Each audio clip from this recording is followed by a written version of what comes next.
Confirm करो, क्या data सही है? दूसरी तरफ से भारी आवाज आई, हाँ सर। पृथ्वी का घूर्णन पूरी तरह से रुक गया है। एक ठंडी सी लहर रीव्स की रीढ़ की हड्डी से होती हुई उनके दिमाग तक जा पहुंची। उन्हें पता था कि यह मानव सभ्यता के अंत की शुरुआत थी। रीव्स ने तुरंत आपातकालीन बैठक बुलाई। पूरी दुनिया के वैज्ञानिक वीडियो कॉन्फ्रेंसिंग के जरिए जुड़ चुके थे। सबके चेहरों पर डर और चिंता साफ दिखाई दे रही थी। समय बहुत कम था। पृथ्वी को फिर से घुमाने के लिए जल्द से जल्द कुछ करना होगा, वरना मानव सभ्यता हमेशा के लिए खत्म हो जाएगी।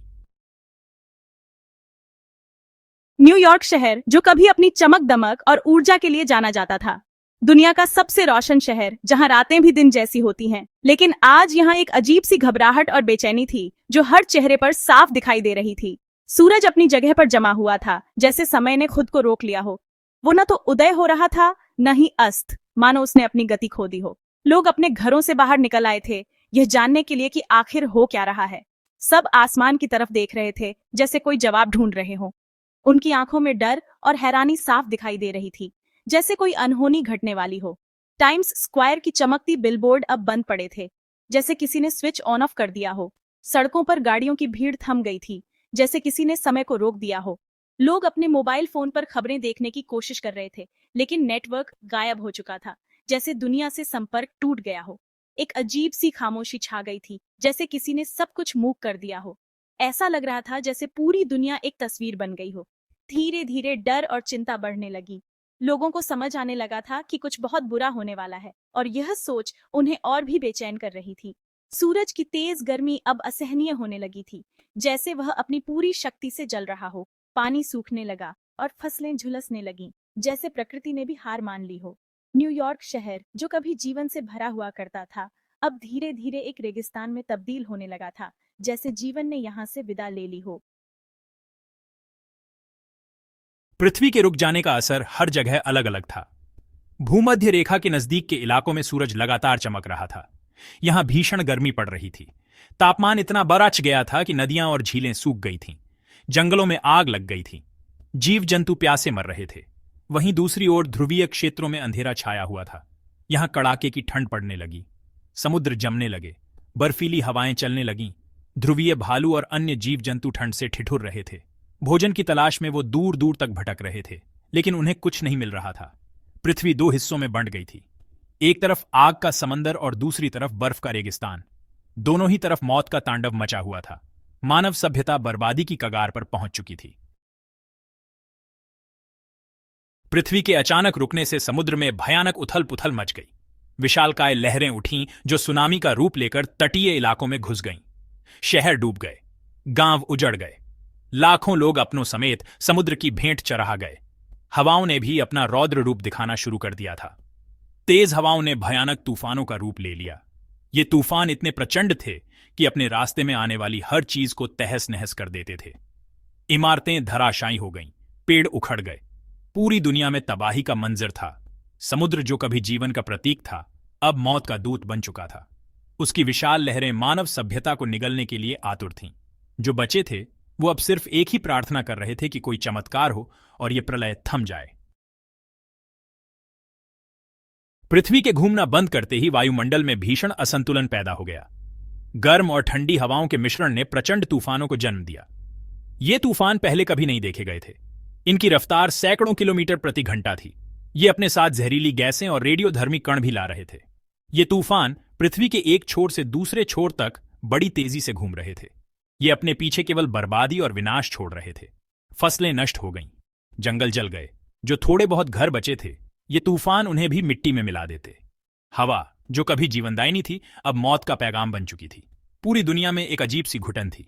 ऐसा लग रहा था जैसे प्रकृति खुद मानव जाति से बदला ले रही हो। क्या यही था दुनिया का अंत?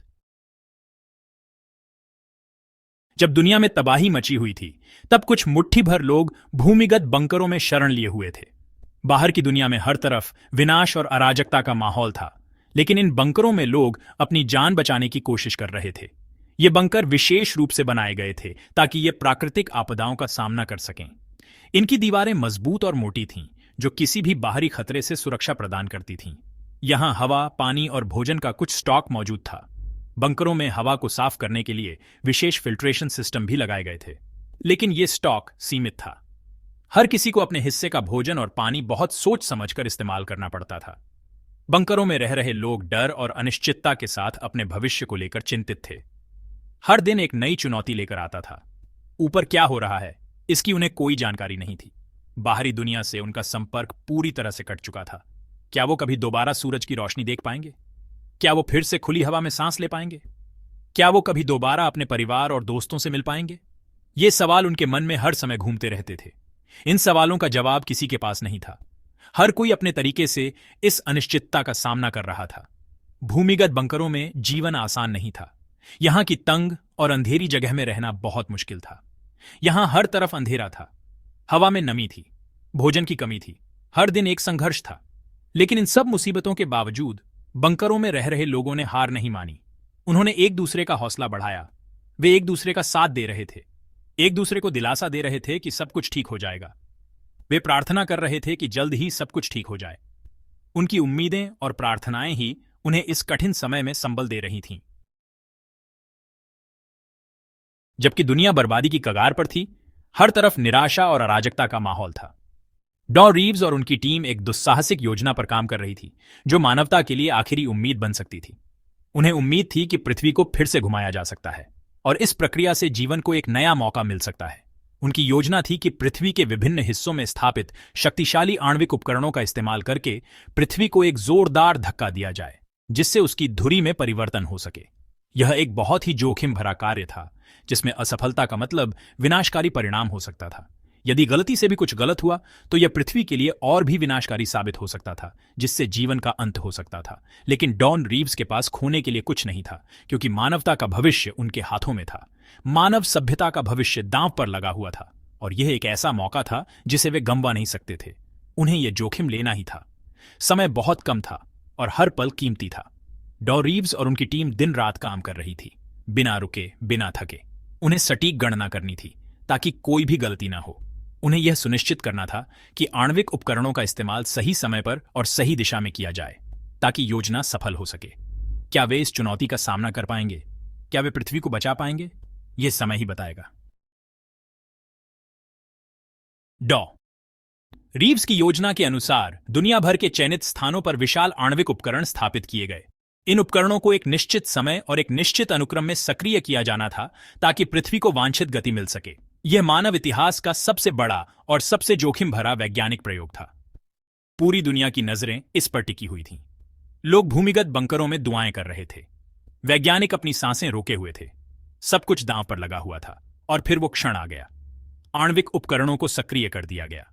पृथ्वी पर एक साथ कई सूरज चमक उठे। जबरदस्त ऊर्जा का प्रवाह हुआ। पृथ्वी कांप उठी।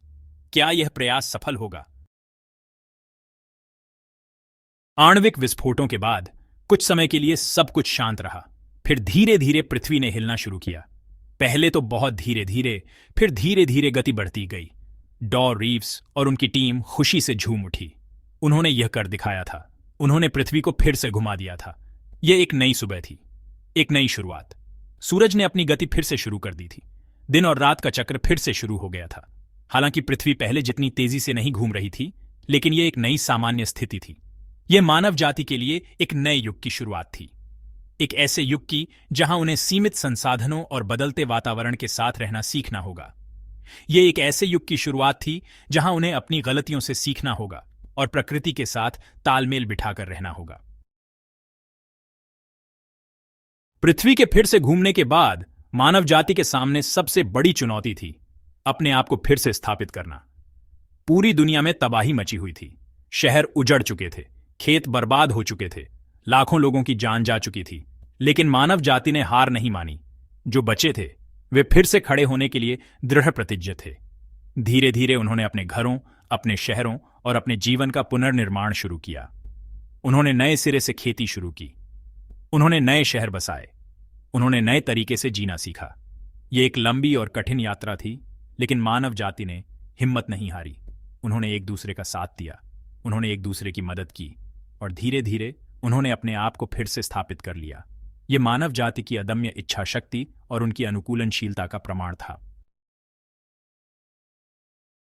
अपने कार्यालय की खिड़की से बाहर देख रहे थे। सूरज धीरे धीरे अस्त हो रहा था। आसमान में नारंगी और गुलाबी रंगों का खूबसूरत संगम था। यह एक खूबसूरत नजारा था, लेकिन डॉन रीव्स के लिए इसका एक अलग ही अर्थ था।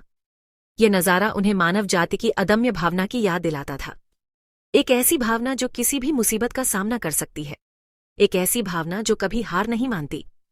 डॉ रीव्स के चेहरे पर एक मुस्कान फैल गई। उन्हें भविष्य में आशा की किरण दिखाई दे रही थी। हम बच गए हैं, उन्होंने धीरे से कहा, और हम फिर से खड़े होंगे। यह हमारी प्रकृति है, यह मानव जाति की नियति है।